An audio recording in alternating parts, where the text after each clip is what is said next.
शराब कब से पीनी शुरू करे किसी भी समाज में कोई युवा, कब, कहाँ, किसको, कितनी और कैसे शराब मुहैया कराई जाए, ये किस पॉलिसी के अंडर डिसाइड होता है कि किस राज्य में कितनी मिनिमम एज होनी चाहिए।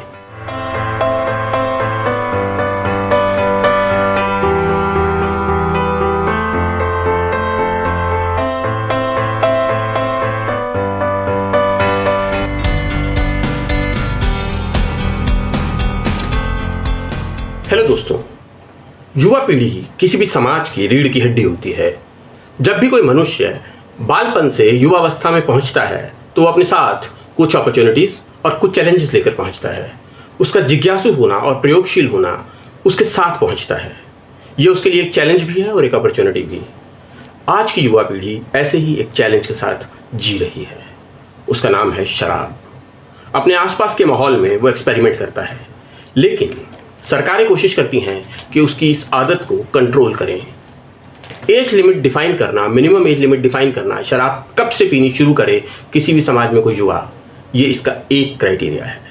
लेकिन क्या कभी आपने सोचा है कि इसकी शुरुआत कहाँ से हुई? कब पहली बार ये विचार आया होगा कि एक मिनिमम ड्रिंकिंग एज भी होनी चाहिए? इसकी शुरुआत हुई थी 1984 में।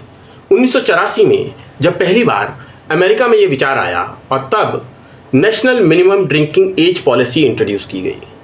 आपको जानकर हैरानी होगी कि ये national minimum drinking age policy जो है ये किसी और ने नहीं बल्कि रोड सेफ्टी एडमिनिस्ट्रेशन की सिफारिशों पर लागू की गई थी। उनका ये मानना था कि अगर ड्रिंकिंग एज को हम लिमिट कर देंगे, 18 साल कर देंगे, तो सड़क पर होने वाले एक्सीडेंट जो हैं शराब के प्रभाव में वो कम हो जाएंगे। WHO ने इसका संज्ञान लिया और अल्कोहल अवेलेबिलिटी पॉलिसी बनाई, जिसके तहत 147 देश आए। 17 देश आज भी ऐसे हैं जहां कोई मिनिमम एज नहीं है ड्रिंकिंग की, कोई बैन नहीं है। इस पॉलिसी के तहत ये सुनिश्चित किया जाता है कब, कहां, किसको, कितनी और कैसे शराब मुहैया कराई जाए। एज लिमिट डिफाइन करना इसका एक एस्पेक्ट है। इसके अंदर मिनिमम एज 15 साल से लेकर और 25 साल तक जाती है। देखने वाली बात यह भी है कि क्यों ज़रूरत पड़ी कि इसको एक लीगल फ्रेमवर्क दिया जाए। आगे चलकर WHO ने कहा कि एक minimum legal drinking age act बनाया जाए, जिसके तहत ये डिसाइड किया जाए कि कौन सी मिनिमम एज होनी चाहिए जब युवा शराब पीना शुरू कर सकते हैं। ये स्वायत्तता दी गई राज्यों को और देशों को कि वो अपने हिसाब से अपनी एज लिमिट डिफाइन कर सकते हैं। अब हम आते हैं भारत पर। भारत में करीब 50 करोड़ लोग ऐसे हैं कि जो सोशल ड्रिंकर्स हैं। भारत में ये जो मिनिमम एज है ये 18 से लेकर 25 साल तक जाती है। ये एक स्टेट सब्जेक्ट है, इसलिए राज्य डिसाइड करते हैं कि किस राज्य में मिनिमम एज कितनी होनी चाहिए। लेकिन दोस्तों, यहाँ एक बड़ा इंटरेस्टिंग पेच है। ये किस पॉलिसी के अंडर डिसाइड होता है कि किस राज्य में कितनी मिनिमम एज होनी चाहिए? आपको क्या लगता है इसका आधार क्या होना चाहिए? क्या इसका आधार ये होना चाहिए कि अब एक परिपक्व मनुष्य इतना हो गया है कि वो मानसिक रूप से सोच सकता है, उसकी शारीरिक इतनी क्षमता हो गई है कि वो शराब को ब्लड में उसकी अल्कोहल कंजम्पशन वो एब्जॉर्ब कर सकता है? क्या ये क्राइटेरिया होना चाहिए? तो इसको डिसाइड क्या किसने करना चाहिए? क्या मेडिकल फर्टिलिटी के लोग डिसाइड करेंगे या वो सोशल लोग डिसाइड करेंगे जो सामाजिक स्तर पर काम करते हैं? आपको जानकर हैरानी होगी, ये दोनों ही लोग इस पर बहुत ज़्यादा काम नहीं करते। मिनिमम एज डिसाइड करने की जहाँ तक बात है, ये मिनिमम एज ज़्यादातर राज्यों में एक्साइज एक्ट डिसाइड करता है। क्या इसका मतलब ये निकाला जाए कि इसका साफ साफ मतलब ये निकाला जाए कि अगर आपको 25 साल आपने मिनिमम एज रख दी और आपको ठीक ठाक रेवेन्यू आ रहा है, आपके राज्य में शराब पीने वाले इतने लोग हैं कि आप उससे ठीक ठाक पैसा कमा रहे हैं, तो उसको 25 साल रखिए।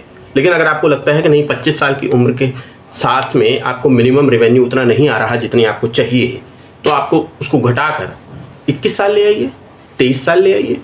अगर फिर भी नहीं आ रहा तो आप उसको 18 साल ले आइए। दोस्तों, मुझे बड़ी हैरानी होती है जब लोग इस तरीके का आर्ग्यूमेंट देते हैं कि इस तरीके का डिस्क्रिमिनेशन क्यों है। एक युवा एक राज्य में शराब पी सकता है और दूसरे राज्य में शराब पीना उसके लिए इलीगल हो जाता है। दोस्तों, भारत में एम्स और दूसरे कई इंस्टीट्यूट इस पर बहुत काम कर रहे हैं, रिकमेंडेशंस भी देते हैं, लेकिन मिनिमम एज पर रिकमेंडेशन नहीं दे रहे हैं। भारत का national institute of mental health Bangalore का तथा दिल्ली का central institute of chronic disease और वॉशिंगटन का स्कूल ऑफ मेडिसिन, इन तीनों ने मिलकर एक स्टडी कंडक्ट की और इसके तथ्य बहुत चौंकाने वाले थे। वो चौंकाने वाले इसलिए थे कि ऐसा माना गया कि 21 साल से कम उम्र के युवा जो भारत में शराब पीते हैं वो 53.53% हैं। ये आंकड़ा बहुत बड़ा है। अगर आंकड़ों की दृष्टि से इसे देखें तो 50 करोड़ में से लगभग 25 करोड़ युवा हमारे ऐसे हैं जो 21 साल से कम उम्र में शराब पीना शुरू कर देते हैं। ये जो 21 साल से नीचे की उम्र है ये 15 और 21 के बीच की है, ये ध्यान देने योग्य है। एक और चौंकाने वाला तथ्य मैं आपके सामने रखता हूँ। मिडिल क्लास इसमें सबसे ज़्यादा कंट्रीब्यूट करता है।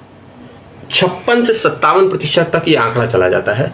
अगर हम बात करें मिडिल क्लास की, मिडिल क्लास के युवा इसमें 57% तक कंट्रीब्यूट करते हैं। एक और चौंकाने वाला आंकड़ा है, 63% लोग ऐसे होते हैं जिनकी एक फैमिली हिस्ट्री होती है अल्कोहल ड्रिंकिंग की। मतलब उनके घर में पिता, चाचा, ताया, बड़ा भाई या कोई भी और या बड़ा कोई महिला सदस्य शराब पी रहे हों। मुझे बहुत हैरानी होती है जब मैं इस तरीके के वाक्य सुनता हूँ कि पिता अपने पुत्र को कह रहा है कि बाहर भी तो इसने पीनी है, मेरे साथ चलो पी लो। आज मैंने उसको पहली बार कहा चल तू भी ग्लास ले आ। इस तरीके के यूट्यूब वीडियो देखने को मिलते हैं। हम अपने समाज को किस तरफ लेकर जा रहे हैं। लेकिन इसका एक और पहलू भी है। इसका एक और पहलू है जो बहुत सकारात्मक है और बहुत इम्पोर्टेंट है। वो पहलू ये है कि अगर 15 से 21 साल तक के युवाओं से अगर हम बात करें और उन्हें समझाने की कोशिश करें कि शराब किस तरीके से हमें नुकसान पहुंचाती है, शराब के इफ़ेक्ट क्या होते हैं, डिसीजन उन पे छोड़ा जा सकता है। लेकिन अगर हम उनसे बात करें और वो माने और वो समझें, अगर हम 15 से 21 साल तक के युवाओं के साथ काम करें तो हमारे देश में सोशल ड्रिंकिंग का आंकड़ा 2025 तक घट के आधा हो सकता है। एक स्टडी के मुताबिक 2025 तक हमारे देश में सोशल ड्रिंकर्स की संख्या जो है 70 करोड़ तक पहुंच सकती है। हमारे ये दायित्व है कि हम इस पर कोई अंकुश लगाएं। क्या हम अपने बच्चों को ऐसा भविष्य देना चाहते हैं, ऐसा समाज देना चाहते हैं भविष्य का जहां शराब पीने वाले ज़्यादा से ज़्यादा हों, या ऐसा समाज देना चाहते हैं जहां शराब पीने वाले कम से कम हों? निर्णय आपका है। अपने बच्चों से हम बात करें, 15 से 21 साल तक के बच्चों से बात करें। अगले वीडियो में हम आपको ये भी बताएंगे कि भारत में क्या स्थिति है शराब के शोध पर और भारत के युवाओं पर ये किस तरीके से असर डाल रही है। धन्यवाद। अगर आपको लगता है कि ये वीडियो किसी की ज़िंदगी में बदलाव ला सकता है, किसी को सोचने के लिए एक मौका दे सकता है, तो इसे फॉरवर्ड करें। धन्यवाद।